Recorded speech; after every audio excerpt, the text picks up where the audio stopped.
Olá! Neste vídeo nós vamos conversar sobre as diferentes traduções do Novo Testamento existentes por aí e sobre o texto grego que é utilizado como base para essas traduções. Então, só uma coisa que é importante eu esclarecer antes de começar. Eu posso falar aqui de uma edição apenas do Novo Testamento, ou eu posso falar de uma tradução, de uma versão da Bíblia que contenha o Antigo e o Novo Testamento. Mas a minha ênfase aqui será apenas no Novo Testamento e no texto grego que é utilizado como base para a tradução do Novo Testamento nas diferentes versões da Bíblia existentes no mercado. E deixa eu lembrar também que nos dois vídeos anteriores eu já tratei aqui de forma inicial, numa abordagem inicial, numa primeira aproximação, já tratei das diferenças entre o texto crítico e o texto majoritário.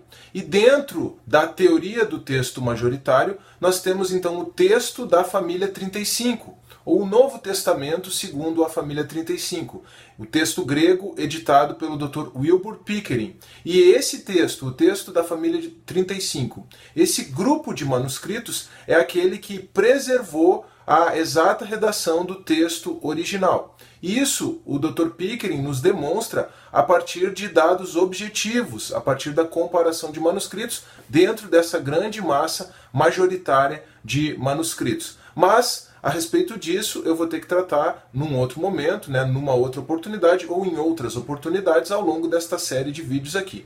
Esse vídeo aqui é um vídeo bem direto, bem objetivo, um guia prático para as traduções do Novo Testamento. Indo direto ao que interessa, então, na verdade, a grande maioria das Bíblias existentes por aí hoje em dia e, consequentemente, dos Novos Testamentos disponíveis, a grande maioria das edições utiliza o texto crítico como base para a tradução do Novo Testamento. Ou seja, aquele texto que é reconstruído a partir de critérios subjetivos dos editores. Assim, então, nós temos a Almeida Revista e Atualizada, a nova tradução na linguagem de hoje, a nova versão internacional e assim por diante. Todos esses textos utilizam o texto crítico, utilizam aquele texto que é reconstruído de forma subjetiva pelos critérios da moderna crítica textual. Agora, quanto ao texto majoritário, por enquanto existe apenas uma tradução para o português. Eu estou falando do Novo Testamento Interlinear Analítico de Rodgers e Farstad. Esse texto foi traduzido, o texto grego majoritário editado por eles, foi também traduzido para o inglês e foi feita a tradução para o português, de responsabilidade de Paulo Sérgio Gomes e Odair Olivetti. Interlinear significa que a tradução fica no meio das linhas, então entre as linhas do texto grego você vai encontrar a tradução. E no caso desse Novo Testamento em especial, são duas entrelinhas. Na primeira entrelinha você vai encontrar uma tradução palavra por palavra, ou uma tradução literal. Mas como normalmente uma tradução literal, palavra por palavra, de uma língua para outra não faz muito sentido, então na segunda entrelinha você vai encontrar aquilo que eles chamam de tradução idiomática, ou seja, a adaptação dessa tradução literal para o idioma que nós falamos, para o português.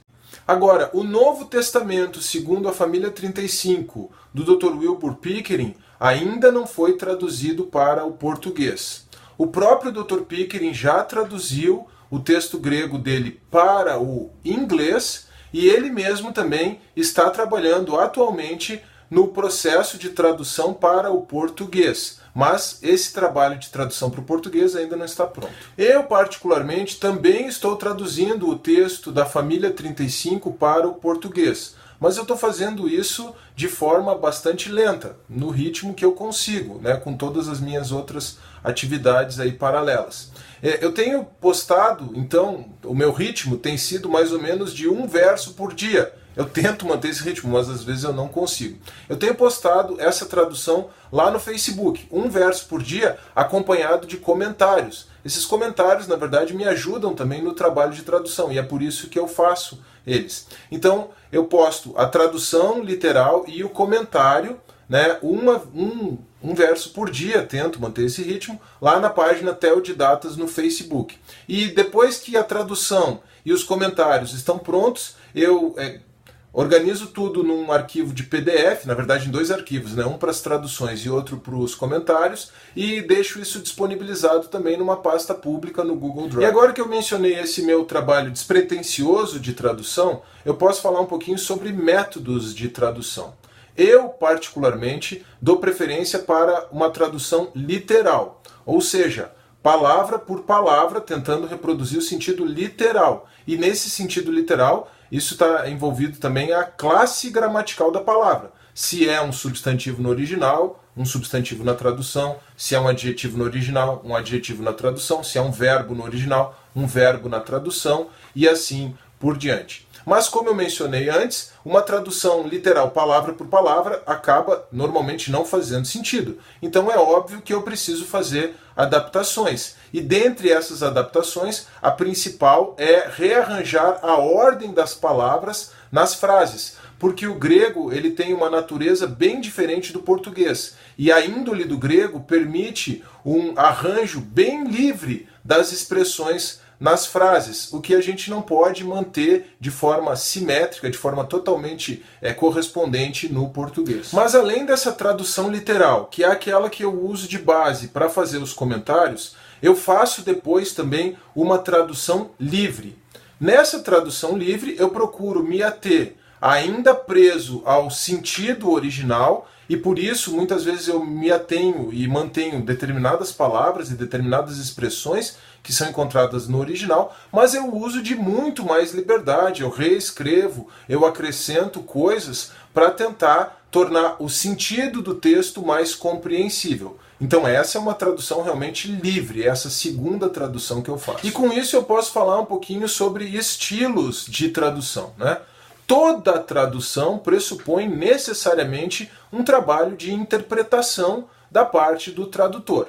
E aí, quanto mais próximo do original, quanto mais literal for a tradução, necessariamente menos interpretação você vai ter. Mas é claro que sempre vai ter um componente de interpretação.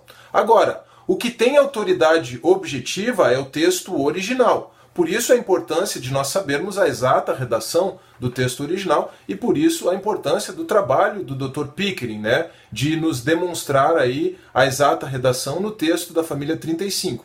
Mas o que tem autoridade objetiva é o texto original, é o texto grego original, não são as traduções. E muito menos a minha tradução despretensiosa, né? E é por isso, então, que num primeiro momento eu tento me prender, me ater ao sentido original de cada palavra e faço uma tradução literal. Agora, quanto mais liberdade você tiver, né? Quanto mais interpretação você tiver, quanto mais livre for a tradução, mais interpretação, mais da cabeça do tradutor você vai ter, e aí você vai ter um distanciamento maior do texto original. É isso que você vê nessas traduções que tentam simplificar demais a linguagem da Bíblia, como, por exemplo, a Nova Tradução na Linguagem de Hoje. Então, além da Nova Tradução na Linguagem de Hoje utilizar um texto que é o texto crítico, né, um texto grego que é de qualidade inferior, segundo a teoria que eu entendo correta, ainda tem esse problema de agregar essa alta dose de subjetividade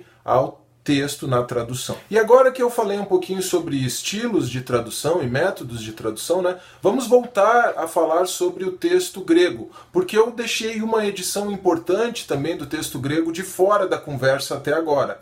E essa edição é a chamada de textos receptos, ou texto recebido.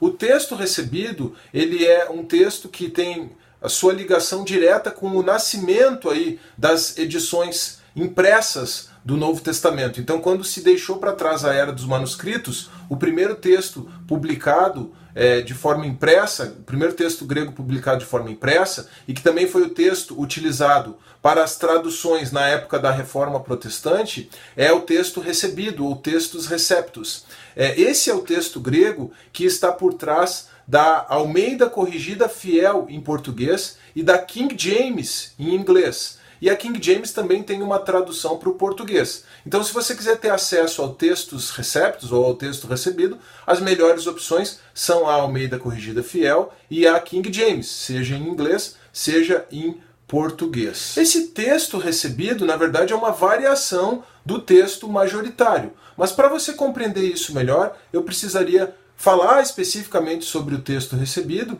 e quando eu começar a fazer isso, eu vou também começar a falar sobre a história da crítica textual. Então, provavelmente esse seja o nosso próximo assunto aqui nessa série de vídeos. Agora vamos falar um pouquinho em números. Acompanhe esse gráfico que eu vou colocar aqui na tela comigo, por favor.